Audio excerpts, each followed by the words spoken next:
Well, the warm weather was fun while it lasted, but we knew it had to come to an end. It was unprecedented in terms of how much warmth we've been seeing. We saw 6 70-degree days in the month of November for the Grand Rapids Climate Station, and that's never happened before for the month of November.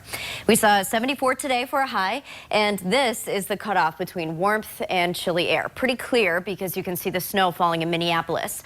Our big focus here is the leading edge of the showers and storms. We're not going to be worrying about snow, but we are going to be worrying about gusty winds, especially as this line of showers and storms moves across Lake Michigan and then passes into West Michigan here. So the forward motion of this storm right now is tracking about 60 miles per hour, and a lot of these tornado warnings that have been issued have fizzled out. We haven't seen any confirmation of those yet.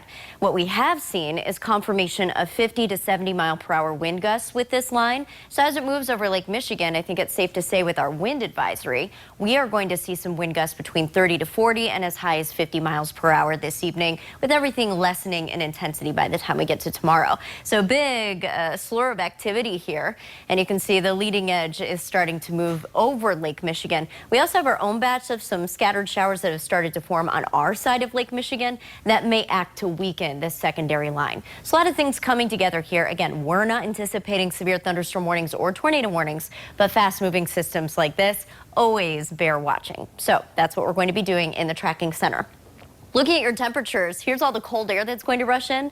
As it moves over Lake Michigan, it is going to modify a bit, but we had to wait for an area of low pressure to drag it in. It's one of the reasons why we've been stuck in the 70s pleasantly for the last several days. By midnight, sitting at 60, and then watch the transition. By 7 a.m., we drop to 40. As the area of low pressure moves in, it drags the cold air with it, and then it holds us in the 40s all day for your Wednesday. So it's going to be a bit of a rude awakening if you're not ready, if you've been getting used to the 70s. Grand Haven, some bigger waves. I pulled up that camera just in case we got another stroke of lightning. We saw one earlier. And you can see the winds right now is gusting about 20 miles per hour. Here's what we're expecting this evening and overnight tonight.